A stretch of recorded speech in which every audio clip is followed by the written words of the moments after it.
Remind. I've got, and I do have it written in red at the top of my sheet.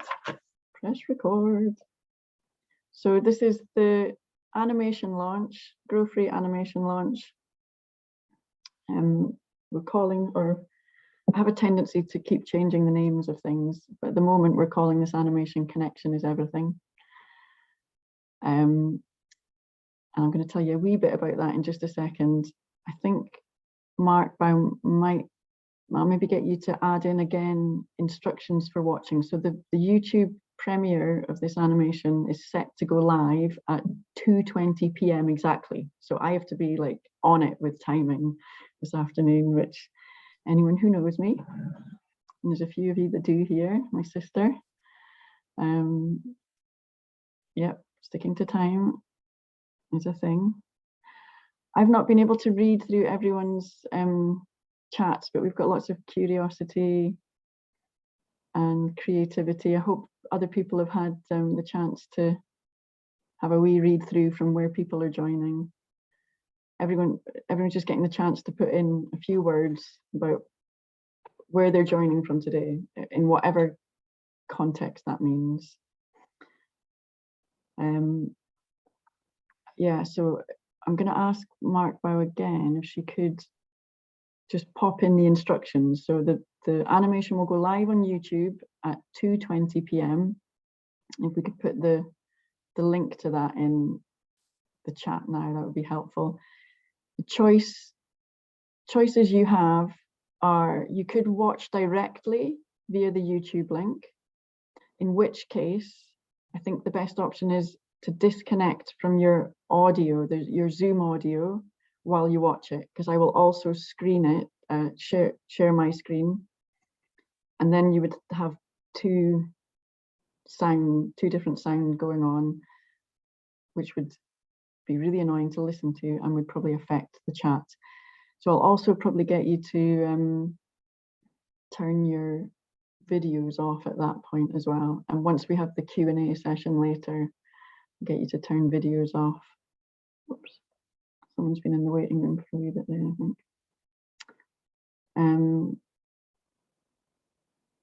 So yeah, it's your choice, and you'll have the link. You can watch the animation on YouTube at any point after.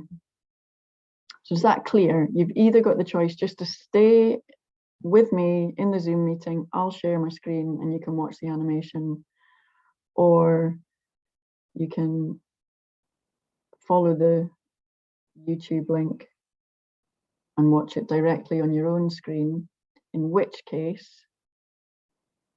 please could you disconnect from the Zoom audio while you're watching? Yep, the YouTube link's there. Okay. So we are recording this so that we can share this event with other people. Okay. There's one thing I was just thinking to do there, but I've forgotten. I've got 2 minutes before I've scheduled Emma, myself. Can I just check when you're saying disconnect? Yes. Do you just mean just mute audio? Well, I think it would actually, no, if you just mute, you'll hear the sound coming through Zoom and you'll hear it coming through your YouTube. So you would have two sounds going in tandem. Okay. I think what would be better is if you go down to where the microphone icon is and click on the little arrow beside it. Okay. You can choose to leave computer audio. And then afterwards, I've not done this before, so I'm a bit kind of newbie. Maybe just stay with me and watch through the just watch it through Zoom this time. You'll have the link, you can watch it again. Yeah. The kind of animation, I think, I've watched it again and again already, and I really do smile every time. Okay, good. Okay, hi Joe. Hiya. All right, so we're literally just arriving. I'm about to do a little introduction, and I'm just finding Lina. I'm going to make you a co-host, if that's okay. Just and Mark Bow. I haven't done that yet. There we go. Okay. Right, so hi Sarah. I think you were a few minutes in the waiting room before I spotted you. Sorry about that. Okay, so welcome everyone. Thank you so much. We've had quite an overwhelming response to this event. A lot of registrations, and absolutely delighted. I think, you know, from the screen here, for this number of people to give up their time on a Friday afternoon in May. I mean, May, when we could be outside, but it is blowing a hoolie up here. It's, you know, I really appreciate it. I really appreciate your time. So this has all come about. I first had this idea for this animation in 2019. And oh, Elaine's not here. She said she was going to come, but I pitched. There was an event called Aberdeen Soup, which a lady called Elaine Cleary, she hosted or put on up here. And I gave a speech to try and get a little bit of money towards putting this animation together back in 2019. And people were nodding as I was speaking, but it wasn't the chosen project that was funded that night. And it all came about because personally and professionally, trauma became quite a big focus for me. It was something that's impacted my personal life, and it was becoming more obvious professionally. I'm trained in yoga teaching and yoga therapy, that there was something important here. I first came across trauma when I did some professional training, some yoga therapy training, specifically on trauma. And I sat there in that event going, oh, this makes sense of me.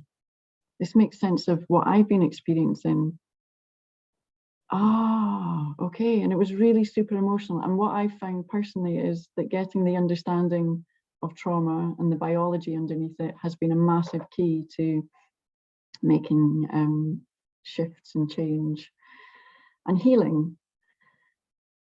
At the same time as getting to know trauma and getting into what we could call the problem, and trauma for me it seemed to make sense of so many problems that I was seeing around me. Once I started to see it in myself, I was looking around and I felt like I could see it everywhere. You know, what's happening on the micro is happening on the macro.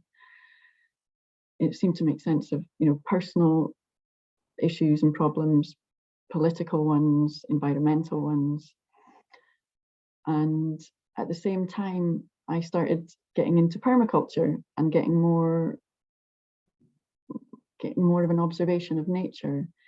And I feel like I was starting to get to see how things could be, the beauty that's happening in patterns in nature all the time, these repeating patterns, our connection with nature, this beauty of our world, at the same time as still experiencing a lot of the limiting effects of trauma. And the two things were kind of growing in my awareness at the same time. And I felt like one of the best ways, every time I tried to write about it, I was writing a lot. There was a lot of words and nobody was ever going to read that. And our illustrator, Lina, today received a lot of my words as I went to her. I was getting this idea that this is going to be well represented in an animation. This is, you know, it's going to be a really useful format to communicate this. Since getting the idea of the animation, and even since speaking with Lina, my own personal process has developed quite a lot, and my understanding of trauma has developed quite a lot. And where it often has seemed like this very big, complicated thing, it's becoming clearer and clearer. And I think we've done a really good job of showing that in the animation.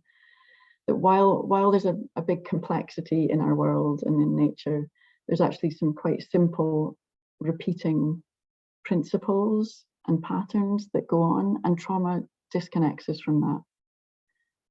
And I guess, you know, when it comes down to what I've come to understand about trauma, it's about separation or disconnection, being separated from that infinite love that is available to us, being separated from each other, being separated from our environment, being separated from our body, not feeling what's going on in it.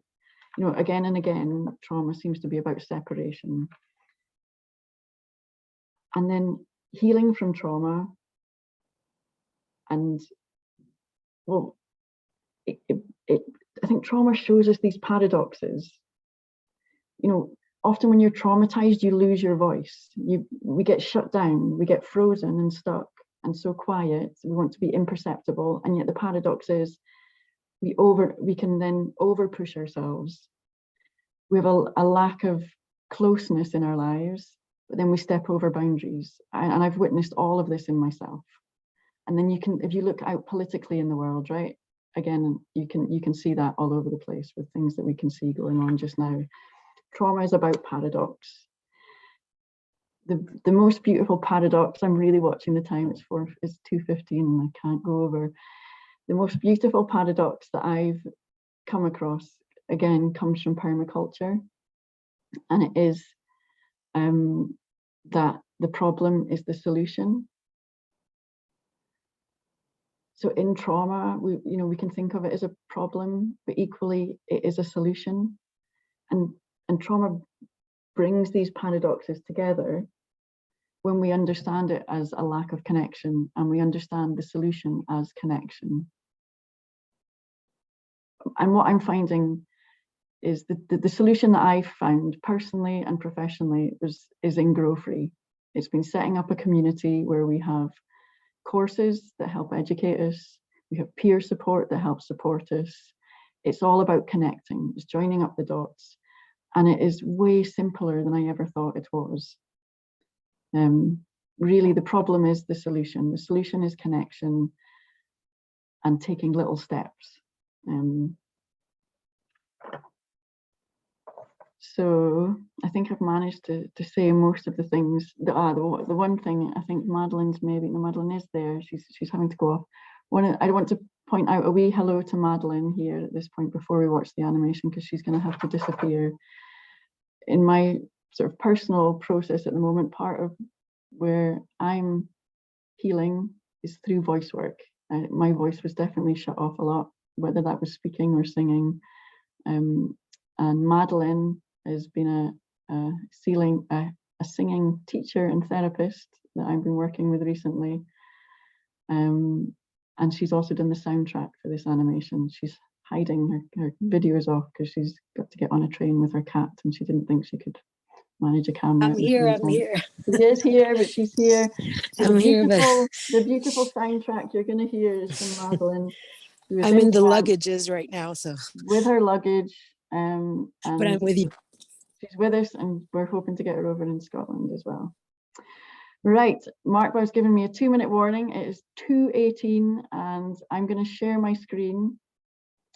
Apart from a few people, this is the first time that anyone will be seeing this animation. So make your choice now, whether you're going to watch through the shared screen or directly through YouTube. And if you're going to watch directly, please, could you disconnect your audio? Okay, so I don't know how this works. I've never done a YouTube premiere. It would be a very good idea to do a run through of these things. There's a lot of things in my life it would be a good idea to do. So we've got it here. We've got people waiting who are going to be watching. Can everyone see? I can't maximize my screen at the moment, so it's not on big screen here at the moment. So we've got 1 minute to go. Give me a wave if you're as excited as I am. Yay. Glad you are. Joe, you had your hand up a minute ago. Hope you're okay. I didn't manage Yeah, to... it was just to say I was away to nip and get a pen and that, taking notes. Is that okay? Absolutely, whatever works for you, my darling. So everyone's on mute. Disconnect your audio if you're going to watch live on YouTube.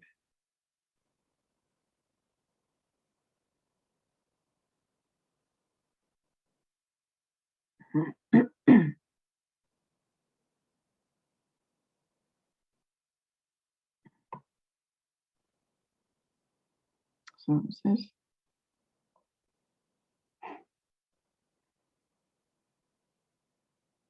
my clock's saying 2:20. Anyone else?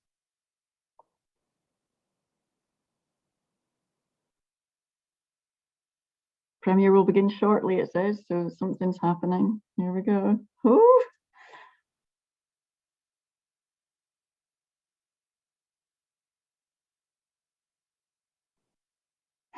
Here we go. It's going to be an ad, is there? This is not quite it.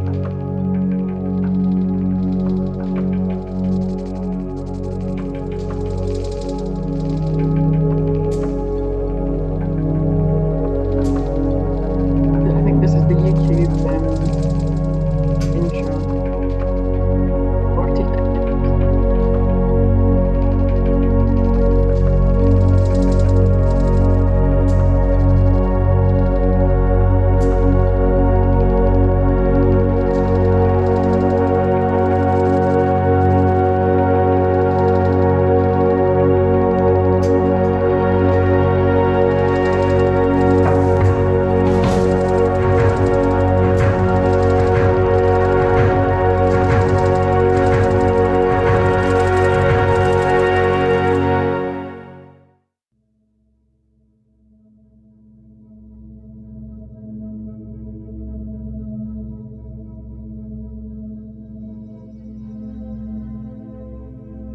Our planet and universe have evolved as a web of connected forms, all sharing one source, an infinite field of stillness.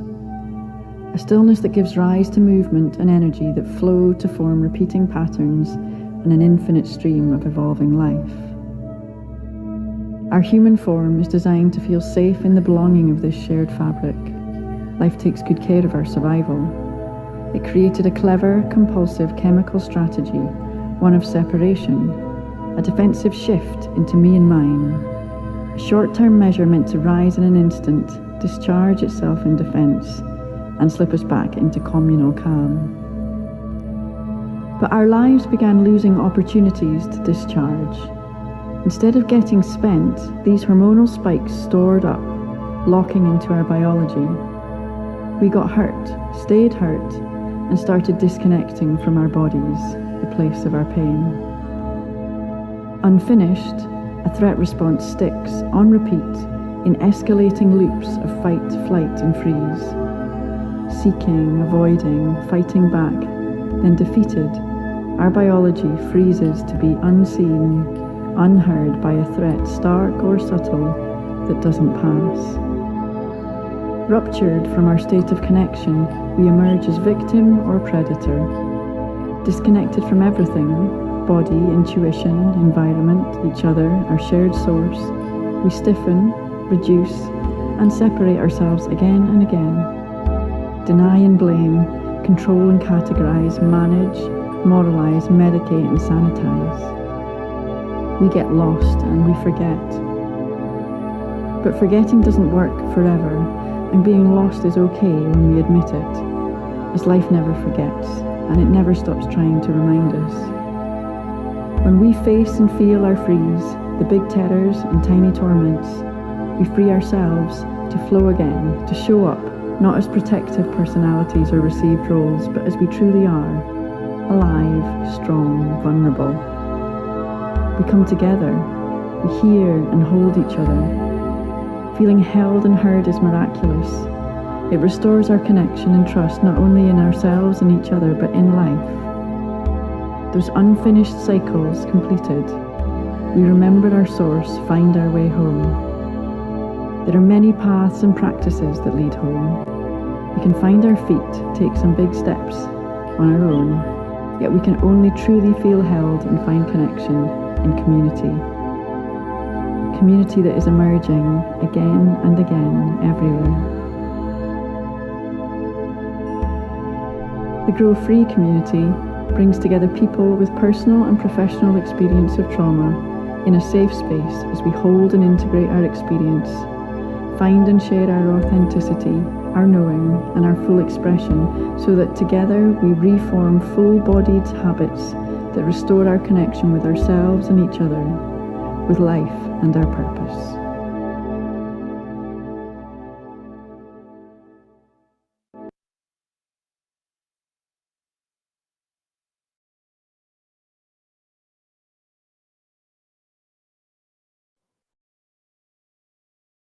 I'm going to suggest we take a few moments in quiet, just to let it sink in and oops, sorry. And just, pop any impressions into the chat. Just a few minutes, quietly letting that sink in.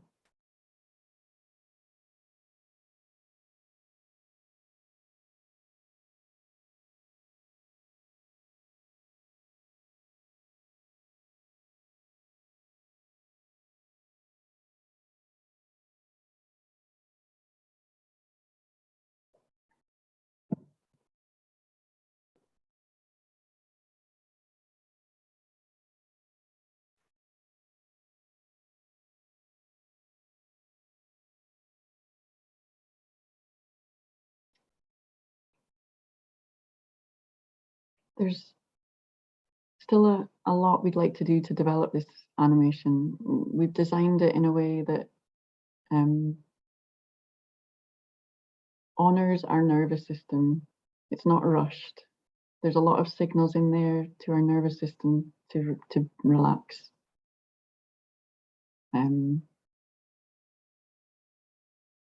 A lot of what Grow Free is about is getting out into nature and connecting with each other there.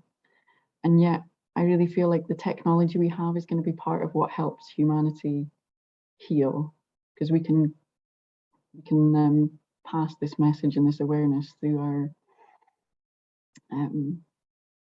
technology so easily as we learn to use it in ways that honor rather than take advantage of our nervous systems. So I'd like to pass you over now to Lina. She's here. There she is. Just a few words, Lina, as the illustrator, our beautiful illustrator. It was an absolute no question once I met Lina and saw her work, who I was going to ask to do the illustration. We've spoken about, and everyone can watch a podcast with Lina where we go into different ways to take this, but in a nutshell, Lina, where could you imagine still developing the illustration? I think I will maybe go from the place of community, and so far I think we talk a lot about human community, and in animation we still see and still focus on a person as a center. And my wish is to, with understanding that we do need each other as a community, as people, to grow out of it and understand that our community is the most strong and supportive ones, is way more than just humans. Communities of plants, of animals, of water, of air, of everything. And that's what it comes to as a nature, as a one big community. And my wish is to create that kind of animation or visual representation where the understanding beyond human community and seeing through the patterns that, as you said, Emma, comes everywhere. You have trees and rivers and veins are all the same patterns that represent in all of the beings different patterns. And just to create that possibility to understand human community and what's beyond it, and to show that even if we lose ourselves, we don't lose ourselves, but we gain actually even more by losing ourselves as humans and becoming one as a being, community of beings, say, or life. So I would love to get there, to illustrate that. Beautiful, yeah. And just on a very kind of concrete level there, you know, and if you go back into the animation and look at Lina's illustration, she's got, for example, branching that you find in veins and trees and rivers, repeating again and again. And as we see these patterns repeating, it becomes so obvious. Of course, we're part of this. We're woven into this fabric. But we also, what we didn't get onto at this stage of the animation, and we're going to open up lots of possibilities for you to get involved in helping us develop this further. We wanted to show what happens, what kinds of repeating patterns form as we get disconnected in trauma. Instead of the flows and the branching and the spirals that we get in nature, when trauma occurs, we get much more fragmentation, separate boxes, hierarchy, straight lines. So that's definitely, I mean, Lina loves to make everything beautiful, and we're, you know, quite how we make some of what can sometimes feel less beautiful reality of trauma fit into the illustration will be interesting. Yeah, definitely as a connection, but trauma as well, to develop way more, to become very clear, so that we recognize what is trauma and where we are with it. Yeah. Also, and already we have developed the animation further. So we've got Colin Leonard here today from Design and Code, who have done the animation so far. Oh, Joe, you said that was amazing, but you got anxiety afterwards. Is this normal? Could well be, and let's speak afterwards, okay? I'll come and find you, Joe, after the session, all right? So we've got Colin, whose team did the animation and has already started to develop the animation into a more interactive experience.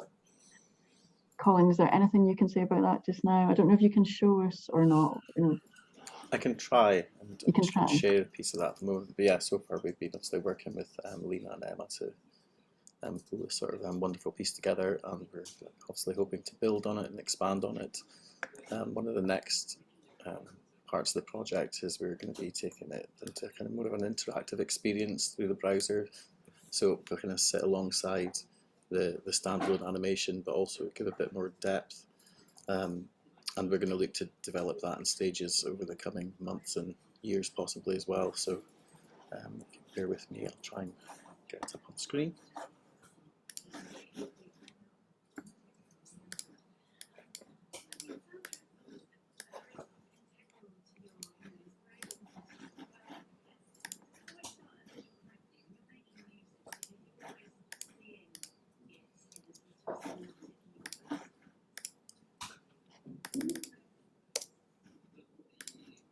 Can everyone see that?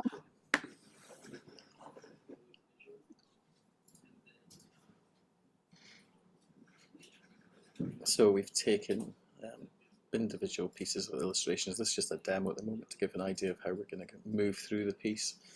So these are kind of low resolution images at the moment, but there'll be various strands and options where people can cycle through and then stop at various points to gather more information, maybe connect with the Grow community online at certain points as well. So it's going to be kind of like an interactive experience. So basically, yeah, you'll be able to access it online, but instead of watching a video, you'll be able to go in and interact with it, you know, go forwards and backwards between the layers. That's my understanding so far. We split into 3 different journeys. Yeah, do you want to stop sharing your screen there, Colin? And the point about this is, Joe mentioned they're feeling a bit of anxiety. So, you know, with what we're aiming to show, there's a chance to activate a feeling of connection within us. And when we haven't experienced that can trigger the anxiety that's sitting in the way of stopping us connect. But the more we get the chance to experience what connection feels like, then it becomes an option for us, and then we can start practicing it and finding, okay, what helps me feel that way? So the aim for this, I mean, the animation as it stands, that can go out and be passed around, and it shares a perspective on trauma. But the way we want to develop the technology is to become an experience, a tool. And you've heard the animation with my voiceover at the moment. That's my perspective. But imagine listening to it either just with Madeleine's soundtrack, or there's lots of people I want to ask to contribute voiceovers. We're going to open that up. That's my plan with it. Like at least one of the first next steps is to invite. I want 10 different voiceovers, so that when you go into the interactive web experience, you can choose and get different perspectives. Because part of my journey and my healing has been, I didn't get all my answers in one place. When we get different perspectives, we start to join the dots and make connections. And there's people here who've contributed their experience and perspective. And I'm so glad to see Athol, because some of his perspective that he's shared in the Grow Free community has helped me immensely. And that's where I think the peer support element really comes in. Oh, seamless. Did you see that? I didn't even realize. I'm going to introduce my sister here, Sarah Edmonds. She's someone who I've admired growing up, and at times where I felt I've lost my voice, I would probably reach to my sister to kind of, it felt like, you go first, Sarah. You speak well. You do this. And I've brought her here today, personally as my sister, and professionally, who I'm super, super proud of. She's working for the Alliance Scotland, and she's going to speak a little bit around the role of connection and peer support and lived experience in well-being, health and well-being, and what the context is in Scotland. So I'll pass you over. Hi everyone, good afternoons, if it's still afternoon where everyone's joining from. Lovely to see you, Colin, as well. I don't know about everyone else, but watching that almost took me out of like my verbal feelings and senses. But as Emma was saying, one of the reasons I've wanted to come along today is because I think more and more we're understanding the role that connection, that belongingness and connectedness, the important roles that they play in our health. And for me, more and more, and especially for the time that I've been working with the Health and Social Care Alliance, I've become more curious and interested in understandings of health that are about not the absence of something, but the generation of something. What are the things that help us generate our health? And some of that being how able we feel to adapt in whatever circumstance we find ourselves in. So I guess core to the work that we do as an organisation is about membership. It's about bringing together individuals, organisations, people with an interest in influencing change within health and social care to come together and I guess amplify our voices. I think that what Emma was saying before about this is not necessarily about one voice or perspective. Diversity is a strength. I heard a great quote that simplicity is kind of mocked by nature, that when you look outside, actually it is so diverse, and actually diversity is a real strength that we have in society. So a big part of what we do is about helping people to find their voice, but find their voice in amongst others. I think it was Maya Angelou who said, there's no greater tragedy than a story left untold. And that's one of the things that I keep coming back to in the work that we do, that there's something both healing and health generating by being able to share our stories. Culture is that cultural activities are a big part, I think, of where we generate our health and well-being from. And and I think that's, in some ways, for me, it's what makes sense to me about why organisations such as ourselves have a role, or play a role in I guess in helping to support change, because by helping people to kind of tell their story, and by helping people to tell their story, and amongst others, not only are we able to affect change, but we're also able to heal and to create healing environments. So I think for me that storytelling is quite core to our humanity, and I really like the work of Brené Brown around how important our vulnerability is in the stories that we can tell.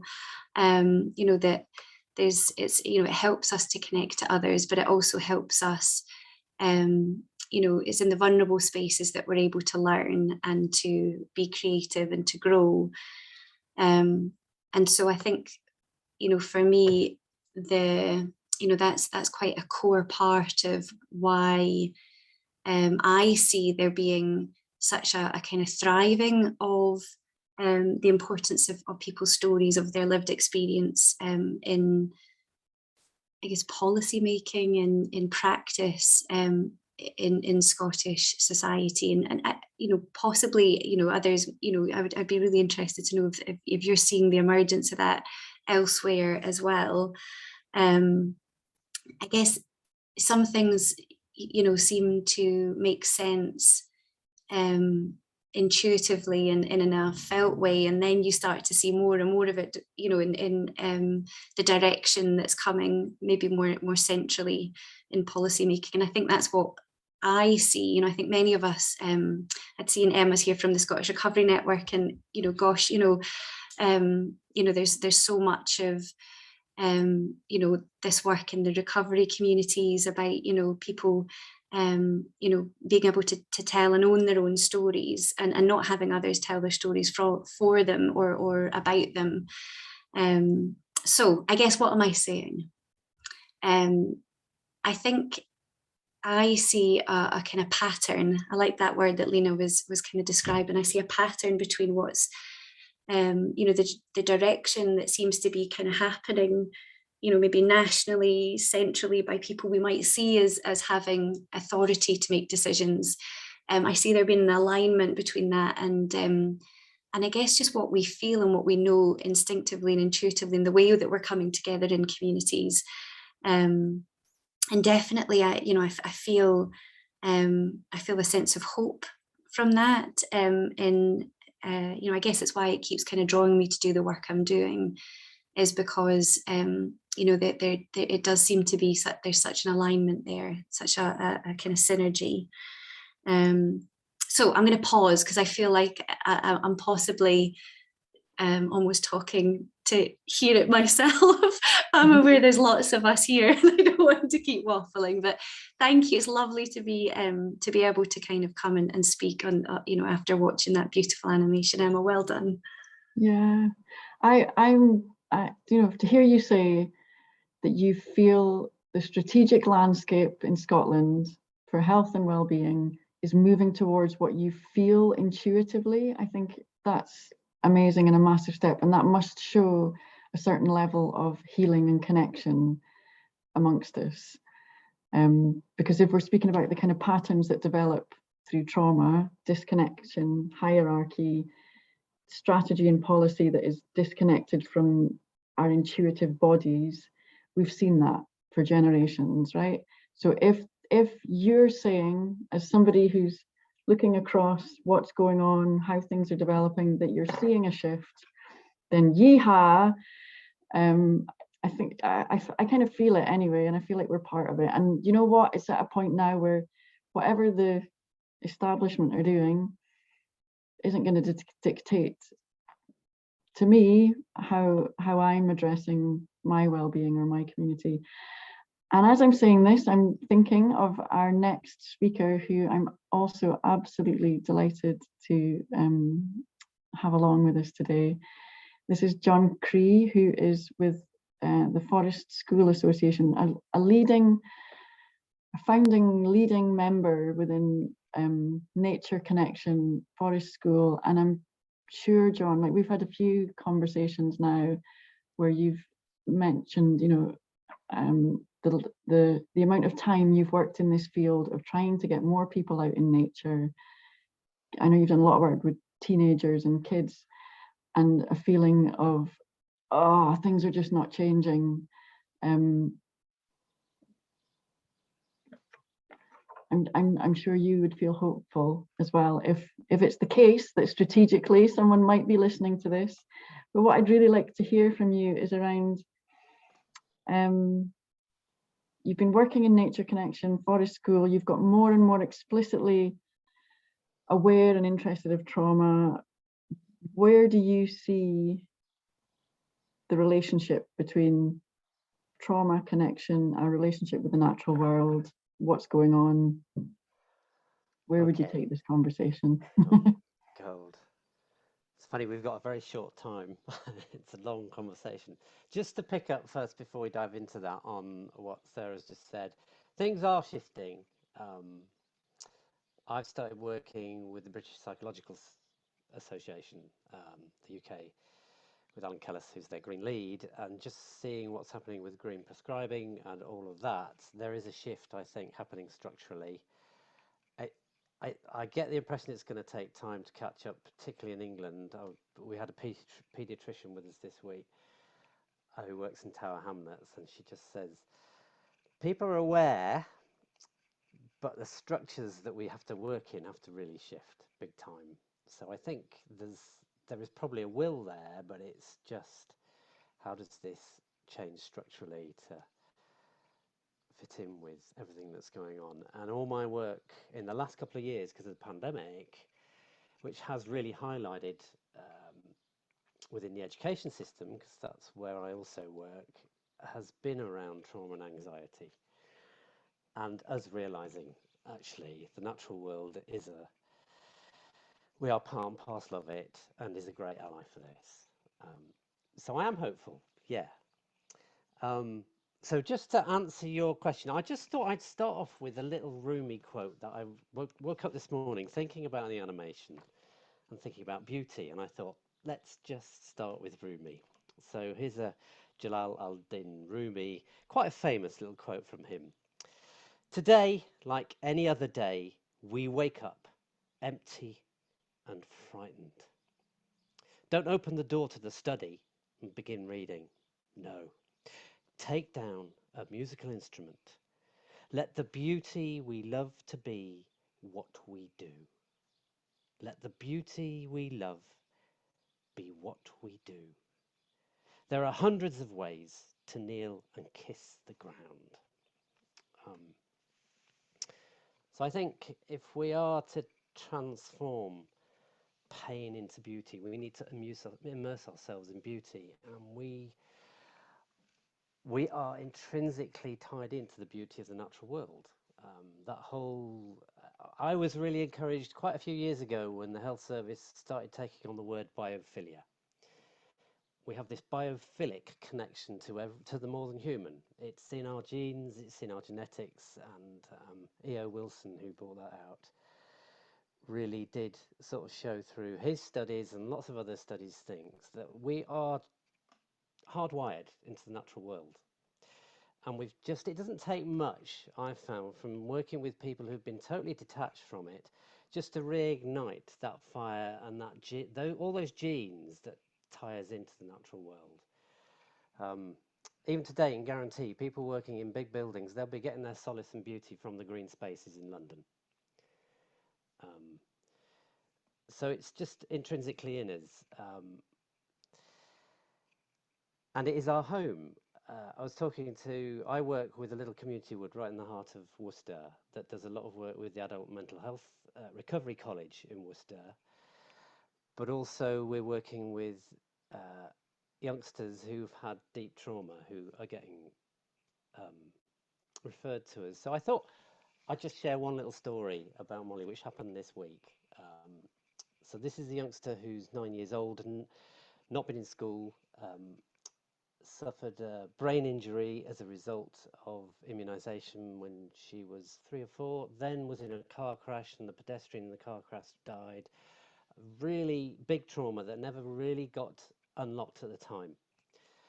And she's been with us for a whole year, and it's been just a joy watching her integrate into this little 1 acre of woodland in the heart of the city. And we've been growing the community with her in terms of the young people. And this week they were playing a hunting game around the woods. And Molly ended up sitting on top of one of the other child's heads. They bashed into each other, but she sat on it, and she was in a lot of pain, the youngster underneath. And Molly was laughing, but it was a nervous laugh. She's lost all her edges from last year ago, but this was the first time we'd sort of heard this. And everybody got really, just froze to the spot as she was sat on her head, quite hard, including the leaders. And one of the leaders who I've worked with a lot and just sees this as home. Bramblewood is like coming home. Every time she walks in, there is a conversation with the robin, with the blackcap, with the chiff-chaff, with the brambles, with the hazel, with the cherry plum. And it really calms, and you can see those conversations happening all the time with the youngsters. Anyway, Molly, she got up and she ran up a tree. She's really agile. One of the reasons she's managed to regulate herself is because of this, if you like, lumpy, wavy patterns we get in nature, that we get both visually but also through our bodies. She's very proprioceptive. That's her soothing. So she climbed up a tree, sat in the tree, while everybody else, one of the leaders said, "Stop, we're not going to do anything." And they all then started thinking about, well, what's Molly's story today? And how do we approach this? The girl she was sat on sort of recovered. And they basically went and sat at the bottom of the tree and continued the hunting story, but in a different way, incorporating what had happened. And suddenly Molly's own story of that day, of what happened the day before, came out just in that little interaction. And it was quite humbling. That would never have happened anywhere else. It wouldn't have happened on the streets, in the building. You wouldn't be able to sort of have this wavy, lumpy, circular patterns we were talking about earlier on that resonate with our system, that help Molly, when she got up the tree, get into her ventral vagus and out of her fight and flight. Okay, so hopefully that just illustrates just a few points, as well as all the phytochemicals we know that are happening, the soothing, the calming effects that really help us integrate trauma into our systems. I hope that's enough. I was, what time is it? Wondering whether to just finish off with a little bit of Mary Oliver, since we started off with Rumi. How's that? Go for it. So Helen, who runs it, I was asking her about this because she's been through a lot of anxiety, and I said, "What happens?" Because your partner says, "Go to Bramblewood. That's the way. That's where you regulate. That's where you stop." And she said, "Well, I do, and it's often Mary Oliver's poem, The Summer Day, that comes up." So I thought I'd just quickly finish my little section, because Mary Oliver's been great inspiration to me and helps me regulate. Often it is poetry for me in the natural world. So The Summer Day. Who made the world? Who made the swan and the black bear? Who made the grasshopper? This grasshopper, I mean. The one who has flung herself out of the grass. The one who is eating sugar out of my hand. Who is moving her jaws back and forth instead of up and down. Who is gazing around with her enormous and complicated eyes. Now she lifts her pale forearms and thoroughly washes her face. Now she snaps her wings and floats open and floats away. I don't know exactly what a prayer is. I do know how to pay attention, how to fall down into the grass, how to kneel in the grass, how to be idle and blessed, how to stroll through the fields, which is what I've been doing all day. Tell me, what else should I have done? Doesn't everything die at last and too soon? Tell me, what is it you plan to do with your one wild, precious life? So hopefully that's just given a hint of, I guess, where I'm coming from with my patterning and story, and this innate connection we all have to the natural world and how important it is as an ally in these times. I thank you, because what you gave there as it finished was another moment to exhale. I don't know if anyone else has felt that. There's been a few moments in this session, despite it being a short session, it didn't feel rushed. And I think, you know, that's a massive thank you to Lina and Colin and the animation team for creating something that activates that sense. I know I need that regularly. I need to go out in nature regularly to get that feedback, that sensory feedback, that ability to exhale. And I think part of what you were mentioning there, Jon, and even by the fact that you chose to read poetry, was around the ability of nature and beauty, bringing that paradox of pain and beauty together. And nature does that again and again, doesn't it? Yeah, and I think you've done that in the animation. That's what I loved about it, was the beauty in there, that is circular and wiggly and lumpy, and everything we've said, and has its pattern. And I love the fact that you said there, and you've done that with the animation, and I can go, yes, I have. When you know, it was Lina that did it, but now, you know, the more connected I feel, the more I'm like, well, I am Lina anyway. You know, she's me, I'm her. Yes, I'm not in a kind of taking credit, but in a full just appreciation of. I want to open up. So, you know, it's nearly 3 o'clock. There's just one more thing I'd like to mention. I don't need to rush off straight away. I'd love to let people have the opportunity to, if you have any story or voice that would like to come out and be heard in this context, I'd love to hear it. I will just mention, we will be launching a crowdfunding campaign to help us continue to develop the animation and resource. I've got a post lady knocking at my door. We will be launching that, so we'll get back in touch about that with the different ways of supporting us to contribute, because I think it will become a really great peer resource. We've got, you know, some clear ideas where we can take it. Would anyone like to be heard? Sarah's got her hand up there, I can see. I'm going to let you start speaking while I just go and let the post lady deliver her post, but please go on, Sarah, please. I think you unmuted yourself.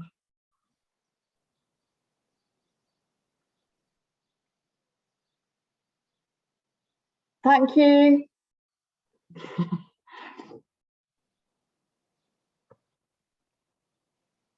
I'm not sure if I'm going to ask you to unmute, Sarah. Did you want to say anything?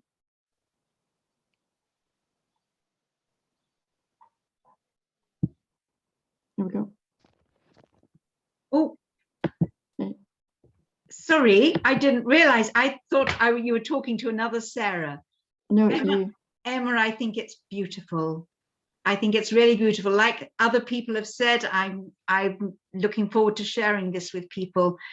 It's such a big subject now. I've been teaching on a course which is mostly about chronic fatigue and long COVID, but my co-teacher decided that we just had to look at trauma as well.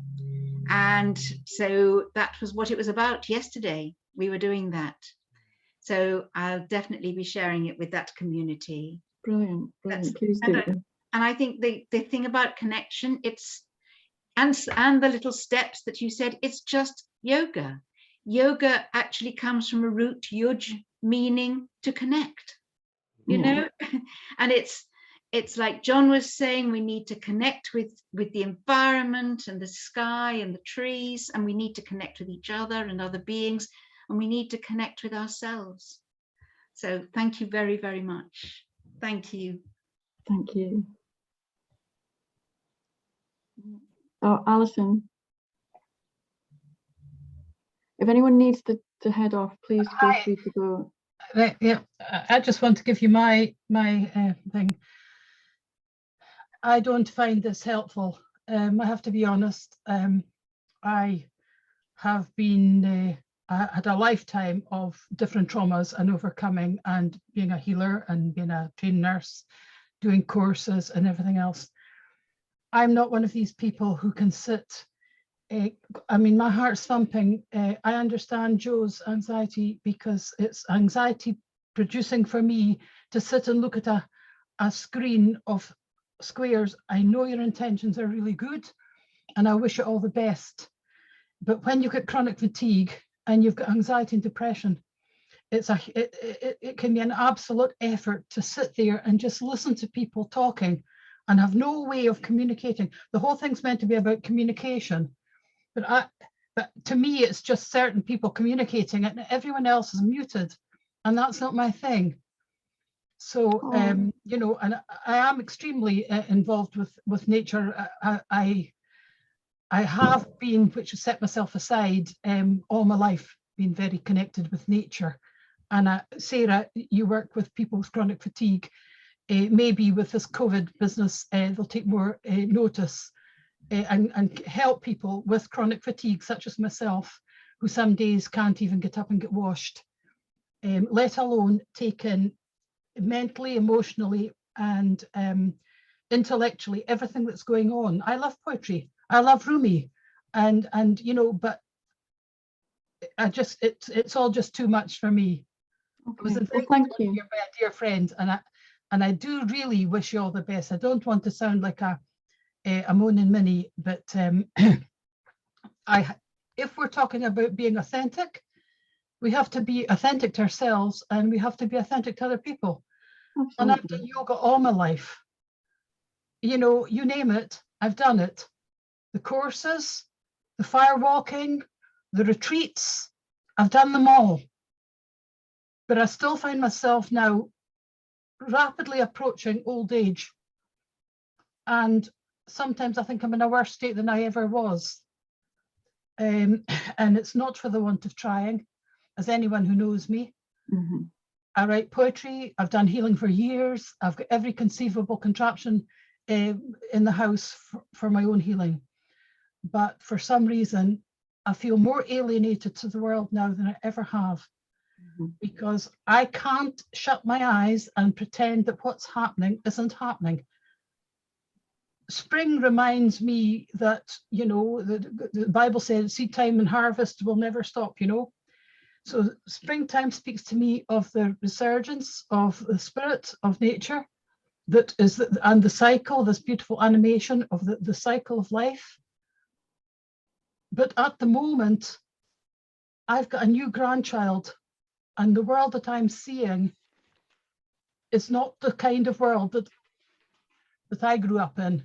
And for people like me who struggle with technology, I was invited to join Together All the other night, which is a worldwide thing for people who are, you know, in a bad state mentally. And they all blethered away, and it was all over my head. And they showed, you know, excerpts of what people had written. And it was all, I feel the end of the world's coming, I can't stand living anymore. It wasn't uplifting, but I could certainly appreciate how they felt. Mm-hmm. So, you know, as I was 3/4 of the way through being a yoga teacher when I fell pregnant with my third son. I wish you all good luck, but it's not for me. Well, I really appreciate your feedback, and I hear you. I know, like, personally, have often felt, I feel like I'm in a worse place now. I've done so much work. You know, sometimes it's more alienating when you're surrounded by happy, clappy people. Yeah, But I'm saying what a wonderful thing it is. Absolutely. You know, so much worse. It's Yeah, almost and like a sunny day. what I've been doing with Grow Free is I've created a space where I feel I don't have to come out and say I'm all happy clappy. I can come out and say I am still messy and struggle on a daily basis. Sometimes I react to my daughter in ways I don't want to. Sometimes my nervous system is so dysregulated that I find it hard to function. I personally think yet there is healing. And I think how it comes about. Absolutely. And one thing you've really brought up there is you've mentioned some of the limitations of the technology. And I don't think any of us are saying the technology on its own is an answer. It's a tool that we have available that can spread messages. Face-to-face connection is amazing. And we can learn to use technology even more wisely. So I hear your pain. I feel similar sometimes looking out at the world, and I do also feel a massive sense of hope. Has anyone else got anything they would like to say?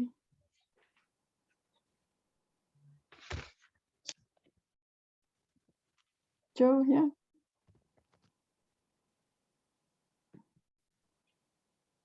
Yeah, I do feel being part of this community. I understand everything Alison was saying, and I can relate and feel to it, but at the same time, I feel that this is what is going to help me, along with the Triple F course and bits of counselling, deal with trauma to move on in life, because I want to move on and not live this and relive it and relive it. Like, I've dealt with so much traumas, but one in particular I'd never. So I sort of hibernated myself away from like the early stages of last year, and then like I was out yesterday and just had for the first time in a long time, and I had like the best day. And now I've realised that, and no, stop hiding away because of this one thing you've kept for so long, and start dealing with it. And that's what I am doing. But it was just strange how when your sister was, well, the video was on to start with, and then I started getting like really like high anxiety, and then I started getting emotional as well, like, so. But it's all, I do feel that it's all going to help and help me, like, no, I do feel that I am at the early stages, so this is going to be really helpful, I think. I think anything that we can find that gives us a bit of support to hold some of the feelings that have got trapped inside, and I really, appreciate Jon's comments that so much of what we do can be held much more comfortably in nature. It is one thing to sit here and have conversations, and I've experienced great connection through technology. I do think it's a tool that we can use, and yet part of what we're trying to communicate with the animation is nature has such a big part to play, doesn't it? I can see, it looks like there's a raised hand, but it might be one that I missed earlier. Oh, Athol, yeah. Yeah, can you hear me? I can. Oh, good. Hi, Emma. I haven't spoken for a while. Yeah, it was a wonderful, wonderful animation. I think that's great. But I really wanted to say that I think Alison's voice is a really important voice. Yeah. And it would be a shame, if she just thought this is too much and didn't want to be involved, because I kind of think it's kind of important that those voices and the voices of Joe, who's just spoken, those kind of things, are essential, because that's what, that's the voice of trauma. That is what it's all about. And I wouldn't want it to become, and I don't think it is a happy clappy kind of organization at all. But I mean, I suppose, so my interest is more in inner connection. I know, you know, we talked a lot about nature. My interest is more that, you know, when you're traumatized, when I was traumatized, you lose connection with yourself. And so my interest is in connecting up to the parts of oneself that one has lost contact with, because that's, you know, that's the only thing that makes you whole again, I would say. That's obviously not an easy journey to make, you know, to connect to those parts you've split off from because it's too painful. You know, and that obviously has to be a gradual and supported process. But so I kind of think in that animation, it would be nice in the way it progressed, is if it can go into also the connection inwardly and all the parts of one's, because we're made of many different parts and different selves, you know, if one could go into those inner worlds and the connection there, as well as the outer world and the connection with nature and the patterns of nature, because the patterns in ourselves, you know, we've got patterns of behavior that are internal as well. And my experience is they're the same thing, the outer stuff and the inner stuff. It's all the same thing. Yeah. But you know, so yeah, so I just wanted to say that really. And you know, and I wanted to sort of say that, I mean, I'm wondering why Jo was feeling, what made her feel anxious about seeing that animation. You know, what was it that was triggering in there? You know, this is, I think, interesting, because I enjoyed it. It didn't give me anxiety, but obviously it has done to some people. It'd be interesting to know why. So you've made a lot of really useful points, and you make them in such a wonderful way, Athol, and for that I'm so, you know, I'm so delighted to see you, because you have been a really valuable part of our community in offering your insight and support to others. And so there's a few comments there about, you know, validating Alison's voice, and I love what you've presented to us in the community very clearly about, you know, the different parts of ourselves and how we bring them in and how we let them, we allow them, and we allow that voice that feels desperate and undermined. And for me, it's been, thanks Emma, bye. It's been such a revelation to be able to have that part of me, that desperate part, and hold it and allow it, and have another part that is doing that allowing, so that when the desperation comes up, it doesn't necessarily completely overwhelm me anymore. It doesn't swallow me up. It's okay to have a strong part and a messy part. Yeah, absolutely. That's the paradox you were talking about earlier on. You know, is we are very strong, we're also very weak. You know, we're all things really. But I think for me, one of the most undermining things about trauma was the feeling, this is talking about myself, but I think it's true for others, is the feeling that there's something terribly wrong with you. And partly that is a natural response, saying, well, there is something wrong, you know, is that you've become cut off. But that feeling of there's something wrong with me undermines our whole lives, underlines our confidence and our being able to be at peace with ourselves, you know.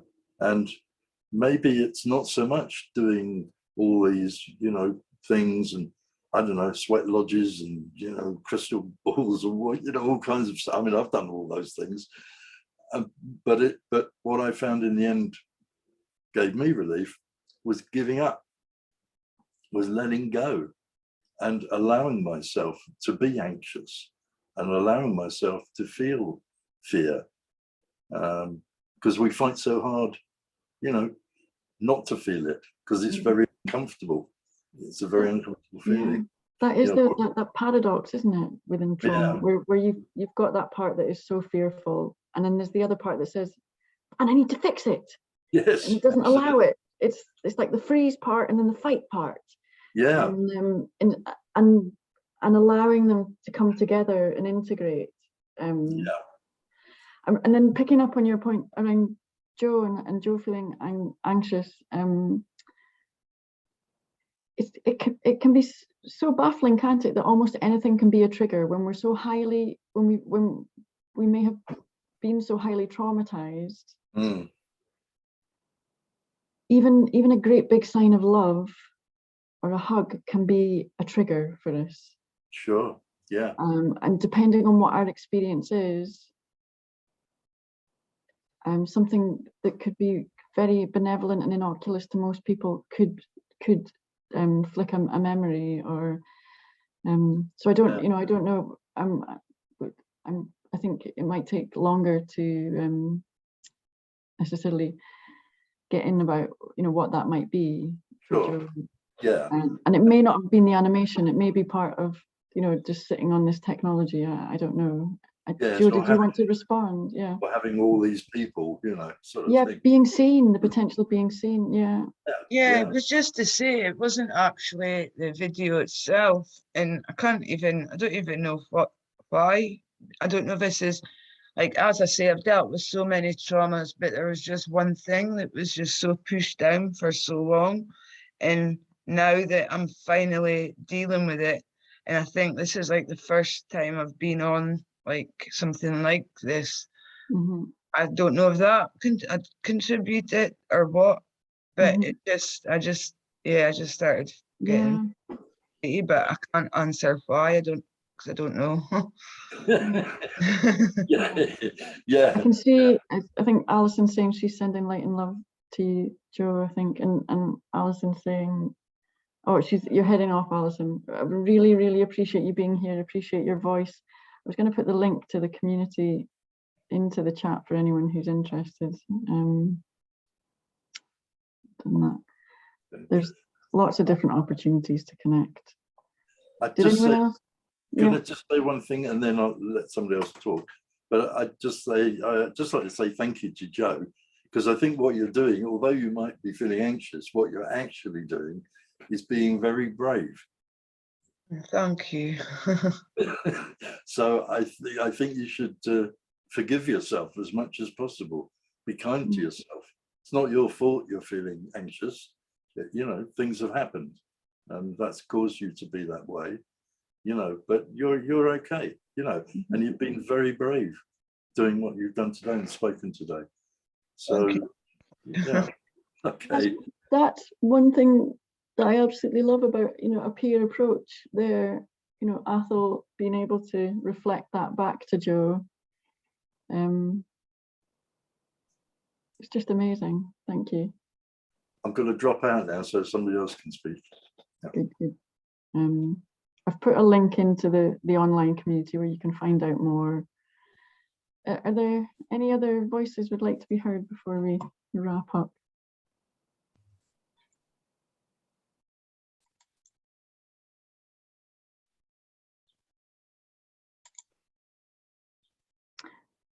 No, this is not on every Friday. This is a one-off. Wow.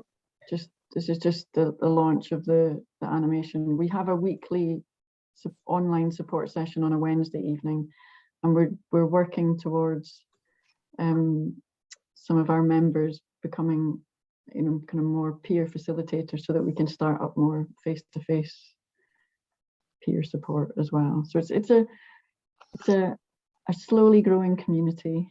Fiona, yeah, you've got your hand up. Yeah, this has been an amazing afternoon, absolutely fantastic.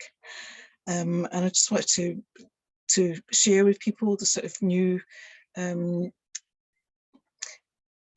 sort of, well, I say program, it's not really a program, but it's a more sort of peer support as well that's happening in Aberdeenshire with Penumbra. So, if people are feeling anxious, they can get in touch with Penumbra, and we can be there if folk just want to talk or if they're just needing a bit of support. But the whole thing about, Emma, we spoke about the sort of whole thing about nature, and I mean that's my background, and I have found nothing better on the planet is just being out in nature and just letting it talk to me talking to nature, and just accepting that we're all part of nature. We can call ourselves human, we can call ourselves whatever we want, but we're all part of nature. That's all I wanted to say. And it's getting that feeling in our bones and our cells, isn't it? And to really, really let our bodies relax enough to feel part of and held. To feel part of and held, whether that's with other people or with nature. And that distinction between whether it's people or nature becomes probably less and less relevant, and probably the less we speak, the less important the words are. But to feel part of and feel held. And part of that for me is like Athol was saying, Joe has been so brave.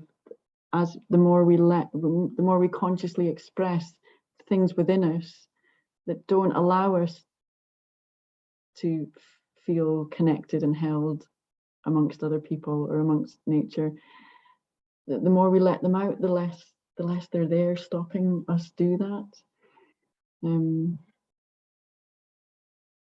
So that's brilliant, Fiona, that Penumbra have that peer support. I'm hoping that as you and I maybe connect a little more, we find a way to collaborate and let that happen. The more of this about, the better. And Lina here. Well, I just listened to everyone's talk, and a few times what I heard was going out into nature kind of expression. And something for me came like how it would be if we don't have to go out into nature. It seems like it's already a distance. Just by saying that, we're already in a distance from the nature rather than and I think it's more going rather to like a structural things of how can we create the spaces we already live in to be surrounded by nature without going anywhere. Because I think going somewhere, it's can be quite effort to quite a lot of people. And what can happen if we bring nature to us, literally, and what that would give as a for the stress or for anxieties, and to support that part without going anywhere. Yeah. What's your so just to let people know, I met Lina, who did our illustration in a children and permaculture course. So Lina does a lot of permaculture. So when you're saying bringing nature in, are you speaking like in the way that Athol was describing around connecting inwards? Please, if you haven't watched the podcast discussion with me and Lina, where she goes into, it's the most fascinating thing to hear about her research and the cells. And if you look at the embryo and the baby, she's got a cell in there that's like the cell of the original cell of life or whatever. So I guess partly you're speaking about going like inwards and connecting cellularly, but also plants around your head. And yes, but also I think it's very important to have infrastructure within the city where we live, because we can go internally, understand that we need to connect with ourselves for sure. But one thing that through the years I realized, which is very, I think, vivid and very strong image, take all our nature out of your reach. See how crazy you're gonna get as soon as possible. It's just like that. We can't survive without nature. And for me, simple things like fighting for the trees in the street, fighting for the natural plants in the street, little things, greening the balconies, greening the streets, greening and not decorative, but the wild wilderness, the one that really has a support, that support us. immunity, it supports our being, and it's something that it doesn't judge. So we had several activities and something, if we judge ourselves, we judge ourselves in a surrounding of community of people. And if you go to the forest, it's very likely you will feel judged, or you don't have that surrounding. So feeling calm, feeling yourself, it's way easier in the surrounding of nature. I think that's partly what Jon was speaking about, wasn't it? Yeah. Bye, Georgia. Yeah, there's something about being in nature that is soothing, in that it softens the feedback, or it, whatever we're expressing out, it can take it and permute and transmute it. Yeah. It's not. It isn't. You're exactly right. It's non-judgmental. You can let your heart out to a tree, and if you're connected and sensitive, it will hold you. We had a workshop with teenagers on a personal development, and we did once in a building, and a second time we did in nature. Yeah. And it was so different. Yeah. It was such a soft thing, such a nice transition. The same kids. It was really interesting to see how nature absorbs all the stress, all the shock. Yeah. Just without asking or doing anything. Yeah. It's Whereas like on the other hand, I worked in a primary school that's concrete buildings, like literally the bell goes, and you actually see the kids flinch. You have a group of just 6 kids trying to do yoga, and they're ping-ponging off the walls. The energy is like yeah. And that kind of comes out in what we were looking to show in the animation, does it? That straight lines, walls, when the more disconnected we get. It's not there yet, not that sharp, not that vivid disconnection, which should be way closer to the physical reality that actually we build for ourselves, literally boxes and distance and concrete and all that stuff. That'll be another thing to show. Excellent. It's so exciting. Alan, you had your hand up, but you've taken it down by the look of it. Did you want to say anything? You have to run, Mark. Yes, thank you, Mark. Keeping me right on timing.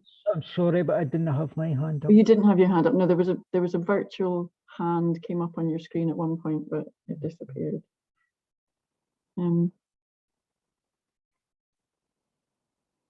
Anyone have anything they wish to say? So lovely to see you, Caroline. I will say something. Mm-hmm. My inner self has told me now that I'm away to put on some madness music and dance around the office. Is that what you feel like doing? Yes. That's the energy arising. That's the energy it's coming through. Exactly. So that's what I'm away to do. There's nobody else here. So yes, thank you very much. Oh, lovely. Great to hear it. Well, I really appreciate everyone coming along. Always within everything we're trying to do at Grow Free, there's never any expectation, and yet there's always an invitation whenever it suits or serves to come and connect. There is a significant part at the moment being done online because of the capacity. It's easier to deliver at the moment and meet needs of people that are spread apart. But we are doing our best to develop our capacity and to be more and more physical in the world. And yet I do still think there's something at the moment in the technology that allows this message to get out to more and more people. So I think it's a balance of embracing where we are. We have this technology, it's not going away. Let's make it serve connection rather than separation. I was wondering when I heard about then getting anxiety just watching at the screen, and I can totally understand that, and it's real, it's there, and a lot of people have that. And I really wonder how such launch or such something what we did today could be physical. How could it look like? And well, this is what I want to do. Why not? Yes, well, I've already, like, so we're planning to do a mini festival within the community late summer, and I've been thinking if we have a connection festival, a part of where I'd like to develop all this, but would be to project the animation outside. I think you did a I don't think it even should be animation. I wouldn't even go there. I wouldn't even go there. I would like creating your own music, learning how to create music, you learn how to draw, learn how to see the plants, and put this together as a certain self-expression, as a in a landscape, how we feel once we are in a surrounded by nature, and what that gives us. Well, that was another thing, was around allowing people the opportunity to watch the animation and then go away and find their own way to express. One of the Grow Free members, you have the baby in the middle of the illustration, and what she's been doing recently these amazing clay fetuses, like oh, absolutely gorgeous, and faces. She's really into faces, and she's expressing this amazing vulnerability and authenticity in her sculptures. That feels like that expression of that some inner part of herself. That's Jackie Athol. Yeah, there's so many ways to take all of this, isn't there? Just let us find ways to voice those inner parts that need to be heard and held, and dance to madness and jump in the water. Yeah. Well, I think it feels like a moment to sort of wrap things up a little. Yeah, Athol. Can I just say something there about what you just said, Emma? Is that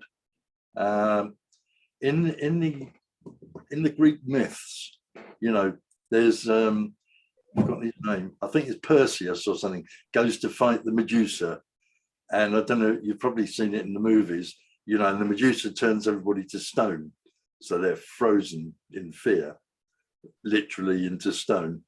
But the way that he fights the Medusa is he looks at the reflection in his shield. He doesn't look directly, because if you look directly at the fear, you freeze. But he looks at his shield, the reflection of her in his shield, and his shield was given to him by Athena, who is the goddess of wisdom, but she's also the goddess of the arts. And it seemed to me that you can look at that fear, if you don't look at it directly, but you look at it through writing a poem about it, doing a drawing about it, making a sculpture about it, it's reflected, then you can deal with it better. Absolutely. Yeah.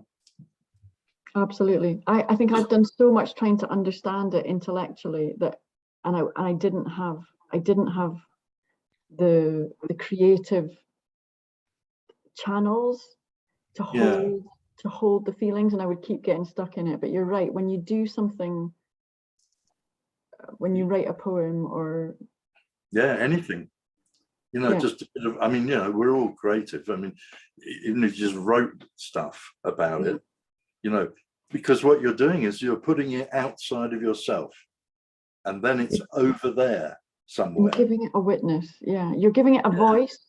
And a bit of a distance between you and it, rather than saying this is me. You're saying this is the fear over there. Yeah. Anyway, it's part of me and not all of me. Yeah. Exactly. It's all these, and it's these paradoxes, and connection. Connection is that thing that allows those different sides, the pain and the joy, to come together and keep moving through. Yeah, great. Simple, but not always easy to do, and that's where having a bit of support and to be keeping on Exactly. reminded. Yes, We exactly. can hold this, we can hold this, we can do it. Yeah. Yeah. Anyway, I've got to go now. Yeah, I think we probably all do. Okay, but All yeah, right. thanks, Emma. Thank you, everyone. So lovely to see you all here, and Thank hope you. to see you again soon at any point in the community or around. Bye. Thank you, everyone. Thanks, Bye. Jill. Enjoy your walk. Bye. Bye.